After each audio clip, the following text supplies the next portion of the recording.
తదుపరి కుంభరాశి.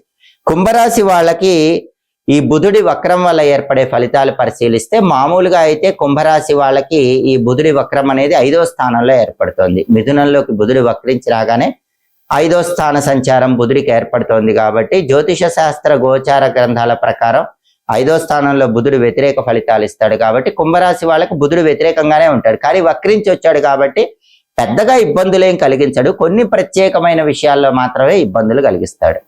కుంభరాశి వాళ్ళకి బుధుడు ఎలాంటి ఇబ్బందులు ఇస్తాడంటే ఆరోగ్యపరమైనటువంటి ఇబ్బందులు కొద్దిగా కలిగింపజేస్తాడు. కాబట్టి ఆరోగ్యం పట్ల కుంభరాశి వాళ్ళు శ్రద్ధ వహించాలి. అలాగే డాక్యుమెంట్స్ మీద సంతకం చేసేటప్పుడు 1కి 10 సార్లు ఆలోచించి సంతకాలు చేయాలి. ఎందుకంటే బుధుడి వక్రం వల్ల ఏదైనా అగ్రిమెంట్స్ లో డాక్యుమెంట్స్ మీద సైన్ చేయటం వల్ల కుంభరాశి వాళ్ళు ఇరుక్కుపోయే అవకాశాలు ఎక్కువగా ఉన్నాయి. అలాంటివి జరగకుండా ఉండాలంటే పర్సన్స్ జెన్యూన్ గా ఉంటేనే అగ్రిమెంట్స్ మీద సైన్ చేయండి. డాక్యుమెంట్స్ అనేది పర్ఫెక్ట్ గా ఉంటేనే మ్యాటర్ సైన్ చేయండి. లేకపోతే మీరు సైన్ చేస్తే మాత్రం కొన్ని చిక్కులకు లోనయ్యే అవకాశాలు ఉంటాయి. అలాగే ఆరోగ్యం పట్ల శ్రద్ధ వహించడం చాలా అవసరం.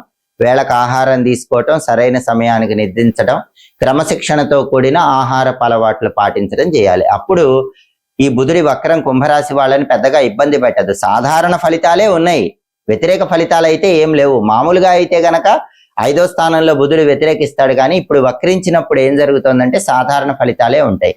హెల్త్ ఆస్పెక్ట్ లో, అగ్రిమెంట్స్ ఆస్పెక్ట్ లో కుంభరాశి వాళ్ళు జాగ్రత్తగా ఉంటే మాత్రం ఈ బుధుడి వక్రం అనేది పెద్దగా మిమ్మల్ని ఇబ్బంది పెట్టదు.